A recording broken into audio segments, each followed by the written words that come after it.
are you in any bands or projects that have gigs coming up? Yep, I'm with Pate and the Sweetos playing saxophone for them. I'm sorry. No, you're right, man. I reckon we keep that in there. Yeah. No, that's the intro. This is the intro. Pate and the Sweetos.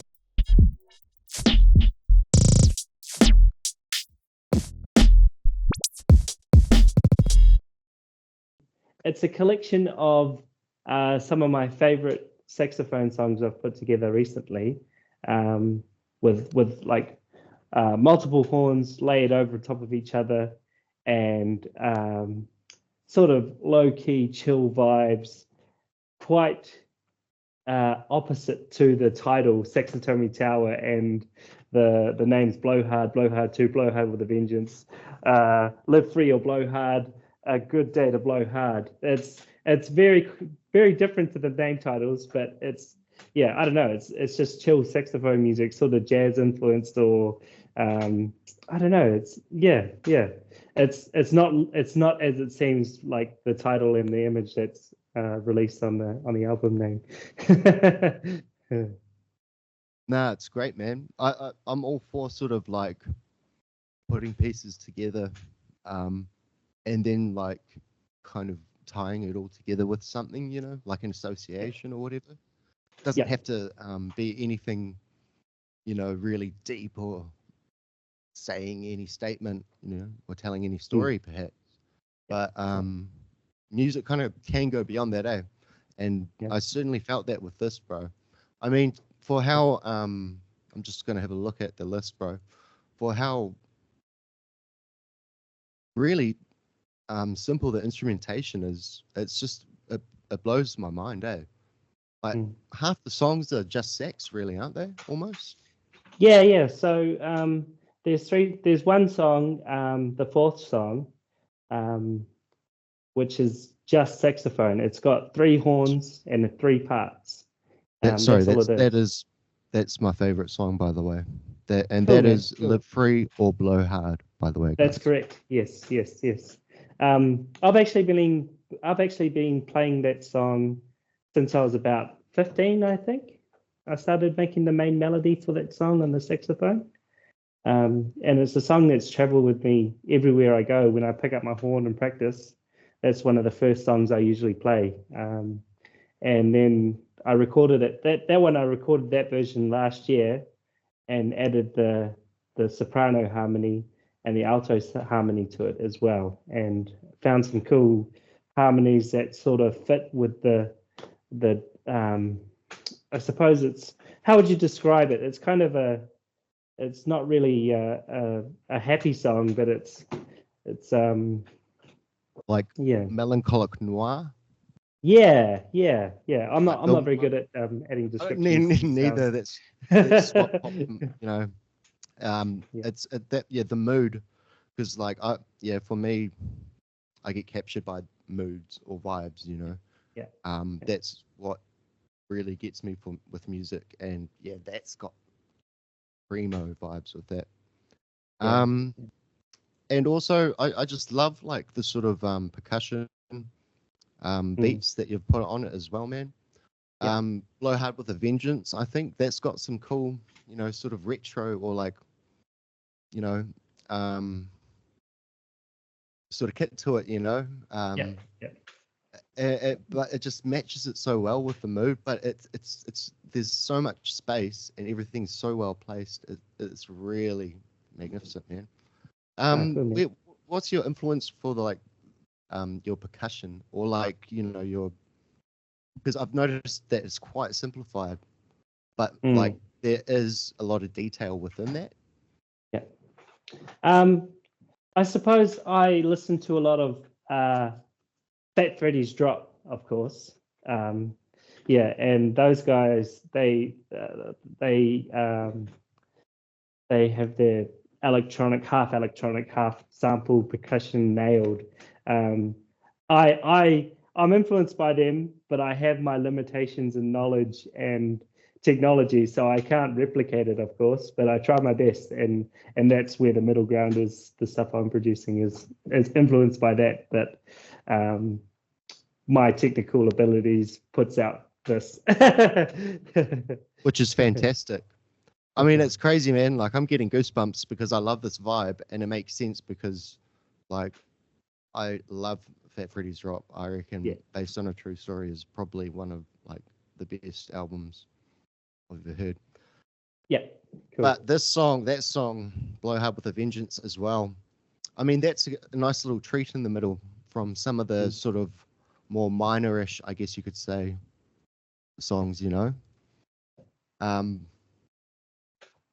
Is there anything like in particular like that you want to talk about on this album, like in terms of the like production process? Well, the production process, let's see. It can start in different ways. For the most of this album, I started on the keys. Apart from the song that's just saxophone. The keys really make it as well, man. That layer is just so good. Ah, cool. So I've got a Rhodes plugin type thing. It's Waves Audio. Oh yeah, yeah, and I've got a couple of templates that I like to use, and I start with that, and that's usually my writing process. I find some chords, usually the white notes, because that's usually where I am on the keyboard at the moment with my. But I've been able to chuck in a few diminished chords and starting to find my way around the keyboard a little bit more these days. The most fun chords to play, eh? yeah. If you can make a diminished chord fit nicely, it's really beautiful to build up the tension and then going into a major. You can do jazz if you've got that. That's yeah. So what software do you use to record? I'm actually running the DAW I use is Reason 12. Oh, nice. Yeah. No way, hey. It's I've never used it. It's not very fashionable, but I've used it for so many years that I've just sort of been able to place everything quickly, bring up a template, and then push through and know my way around the software quite well these days. Do you play any other instruments? I play the saxophone's my main instrument, and then I use the keys to produce most of the other sounds. Like I'll actually play the drums on the keys.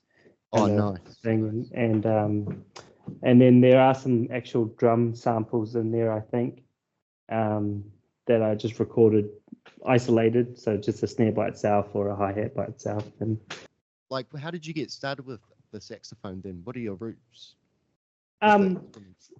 Yeah, so I'll start at the beginning. When I was 13, just came back from a family road trip to the north of the North Island of New Zealand. And during that road trip, my brother and my dad, my brother's about 5 years older than me, they were playing a lot of music in the car, like Van Morrison, Katchafire, probably a little bit of Fat Freddy's Drop. But I just listened to that music and I connected with the horn section quite a lot. So I started school and the teacher said, write down the instrument you want to play. So I wrote down saxophone on a bit of paper, handed it in, and then they called me up to another room. They said, here's a saxophone, take that home. And we'll give you a lesson once a week. And I was like, whoa, cool. This is the start of high school in Rotorua Lakes High School in Rotorua. So I was real stoked with that day. I took it home. My dad looked at me. He was like, oh, you can go outside and play that, eh? And I was like, yeah, sweet. It was summer. I went outside. I played for like a month out there. And my old man said, oh, you come back in. I'm going to show you some better songs, because he played guitar and I was playing all these nursery rhymes. And he was like, nah, that's not going to fly in this house. You got to learn some better songs. Yeah. You want to play that instrument inside? We're going to do some Yeah. Some good stuff. Yeah. So one of the first songs we tried to work out together, he played his guitar and worked out the melody and wrote down the notes for me, just as letters, was Van Morrison Moondance. Da, da, da, da, da, da, da, da, da. So we worked that out. And then maybe about 7 months later, my dad turned around and said to me, "Hey, we're off to Wellington. Jump in the car." Well, the Wairarapa, sorry. And I said, "Oh yeah, well, what are we going down there for?" He's like, "Oh, we're just going to go look at a saxophone." I was like, "Oh, okay, cool." Turns out his dad played, my granddad, my great auntie, his mum's sister, and a few others from the family played the saxophone. It's in the blood. Yeah. Straight I up. had no idea when I started. I had no idea. And so we picked up these horns. They're all from the 50s and 60s and 70s, took them home. And the tenor I play today is actually my granddad's saxophone. Yeah. Wow. Yeah. Now that is So, like truly like you know, on the topic of like musical roots on your instrument, that is as good as it gets, man. yeah, it was so cool, man. And so I've always treasured it. It's a taonga to my family, that horn. And so I look after the old thing, and it's a plumbing nightmare though, those saxophones. You gotta try and get them serviced. They gotta fill up all the holes and like put the pads on and line it all up so it doesn't leak. And so there's a bit of maintenance involved in them. Yeah. Are there many like places to go in Auckland that maintain or get them serviced? Yes. There's a few places. My favorite place is ABI, Auckland Band and Instrument, and it's in Waido on the North Shore. They look after a lot of school instruments as well. I think they donate instruments to the islands, and they do a lot of cool things around the community. And they're really good on their craft as well. So they've looked after me for years. Yeah. That sounds like the place to go then. Yeah, man. So what sort of did you have training, like musical training then? Yeah. So in high school, I got lessons for saxophone from a flugel player, a trumpet player. So I learned. Okay. I learned quite a lot of bad habits. All right. Yeah. But he taught me how to read sheet music. He got me involved in jazz bands at the schools. The music teacher who ran the classes, he was really cool too. Passionate guy. He was really into his writing of music. So he hardly followed the NCEA curriculum. He was like more like have fun, make a cool song. That's what you know. that's what you know, creativity like sort of thrives in that condition. So Yes. He's I don't know if he's still teaching there, but he taught at Lakes High for a long time, and I think he's still there, and he was just wonderful with us, and really encouraged creativity. Yeah. So we had a lot of bands from that one school went to like Rock Quest and Pacifica Beats, and some of them did okay, you know, and it was good fun. Yeah. well, it's competitive in New Zealand, eh? I mean, like we did start like basically X Factor with we started like New Zealand, the first New Zealand Idol before New Zealand Idol. What was that girl band? Do you remember? True Bliss. Yes. Oh, Yep. I was so young, like when that stuff was like happening, like, and like, cause I was living way out west, like out towards Huia in Langholm, and like the closest, like going to New Lynn or Lynmore was like going into town for me, like going into the CBD, and like they were doing autographs like there, and I went to go get an autograph, like I was captivated by it all at a young age, and then I saw the like almost then I kind of saw like maybe that was a pivotal point of like seeing the difference between commodity music and art maybe. I was like, fuck, I'm not waiting 2 hours. No, I did, and I got the autograph. Oh, nice. At what point in your like musical life do you think you've like was sort of paradigm shifting or like like really like took you up a level, or was it sort of just an all gradual process? Was there like a moment where you kind of just like really started to understand how it's like speaking a language, or? I guess it's gradual for me, you know. Like I started off, I was playing nursery rhymes, learned some songs. I think one of the big parts that changed for me that helped me become a good musician was an okay musician, whatever. But was A great musician. the jam sessions. We did these jam sessions in Rotorua, and it was a musicians club, and these guys were just, you know, older musicians, and they would have a songbook there, and anybody could jump up and sing a song from the songbook or request a song, and they'd usually be able to pick it up pretty quickly. And I jumped in with them, and they just gave me the space to play music. I was playing scales, and they were helping me learn by ear at the same time.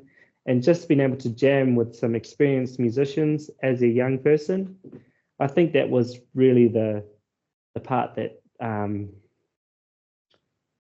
it helped me the most, you know. Yeah. If there was someone that was, say, looking into, you know, upgrading a young person looking to upgrading their musical abilities, would you say go for training, or, you know, go through feeling, or is there like a combination of both, you know?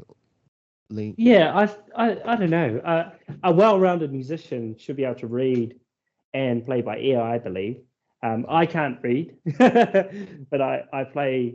I've got an understanding of chords and harmony, and am able to write with guides, you know. But you got to break those guides sometimes, and that's probably the next level of theory or whatever. But I believe that for anyone looking to, especially young people looking to do better in music, to grow and expand, is to find a community, you know, find a place where they can jam with others and put themselves out and learn from other people and experiment. That's like that safe environment where you can make mistakes and learn and have fun, and it's got to be fun, you know. You got to be having fun out there, otherwise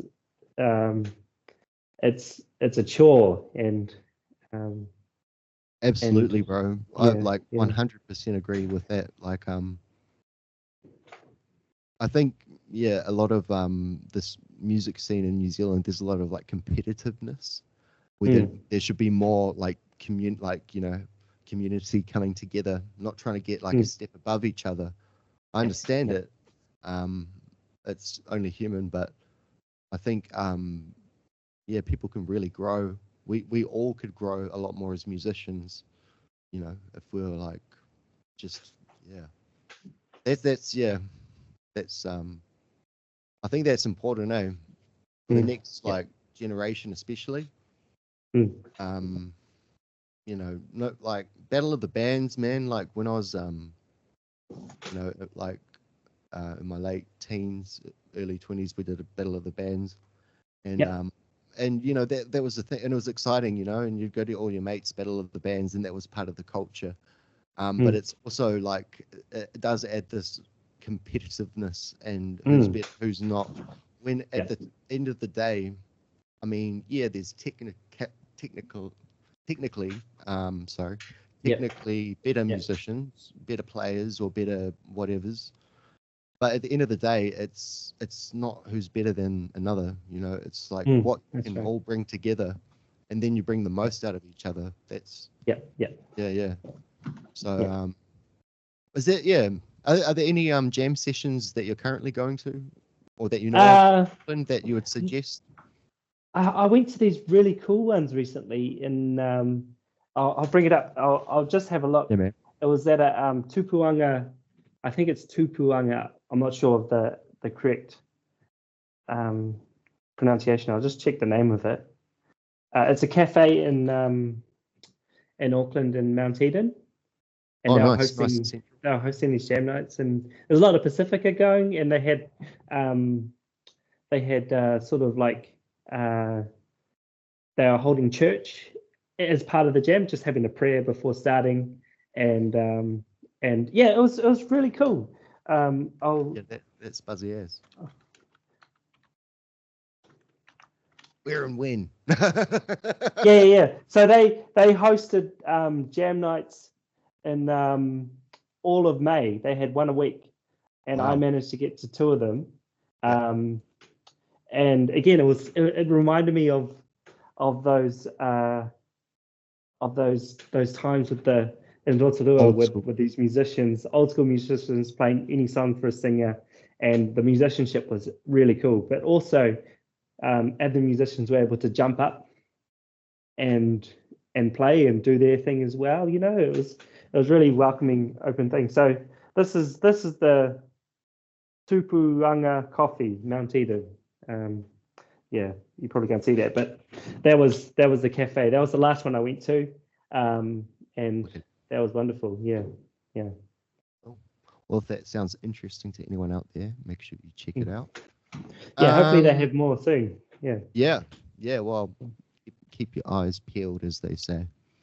So tell me about the project that you're currently performing with, and if you've got any gigs coming up as well.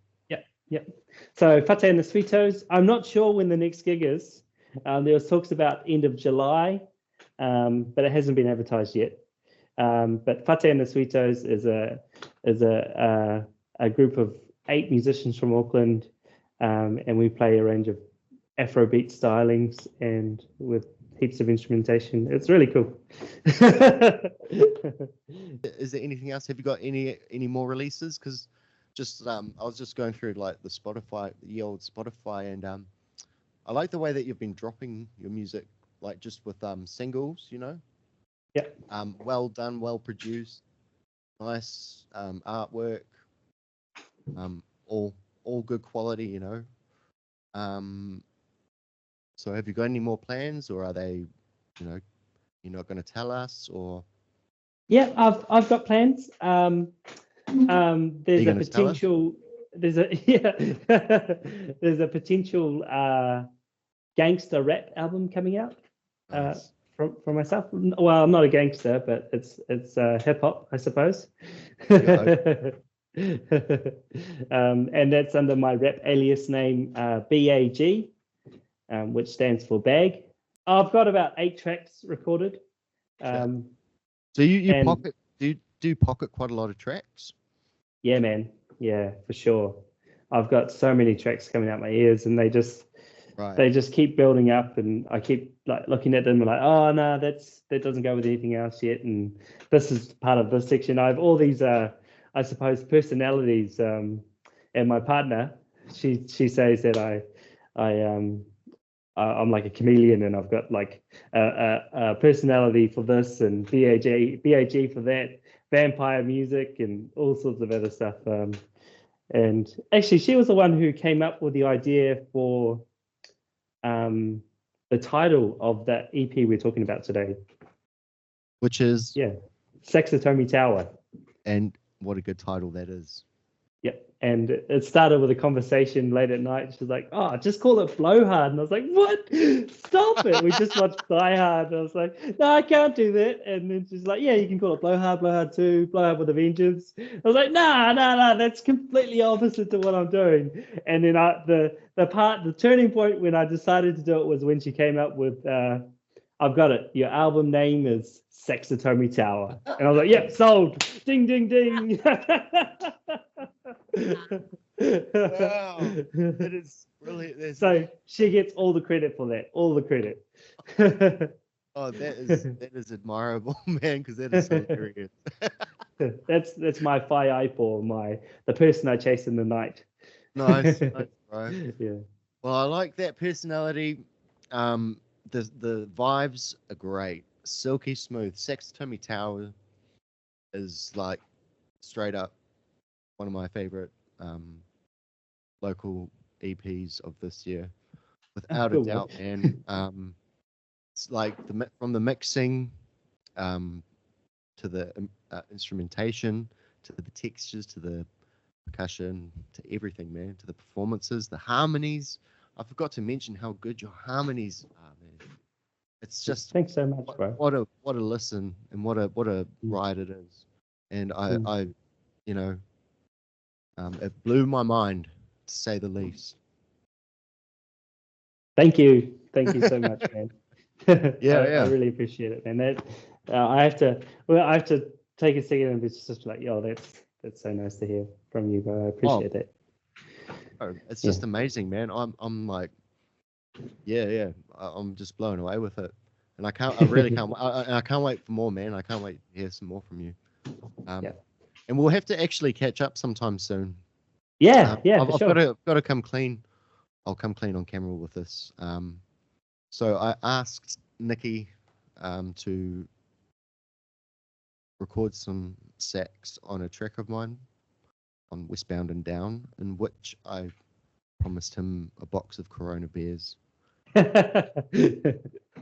still that's coming. right. They're still I don't coming. want them today, bro. I had too many last night. I can't get, not today. I've got a couple of things to do, but they're still coming. That was super. No worries, man. I mean, really enjoyed playing on that. I really did. What I was trying to say is thank you for that as well, man, because like, as you were saying, you know, how it just, you know, doing things with the community, people around you, that made, for me, that made the song, you know, that went from like a half done song to actually like, no, actually I can just release it. We hadn't even met. We just talked on the phone a couple of times about it, and then I sent you the track and you recorded. You did a great performance, and thank you so much for that, bro. No worries, man. I really enjoyed doing it, man. So cool. That's what it's all about, guys. Yeah.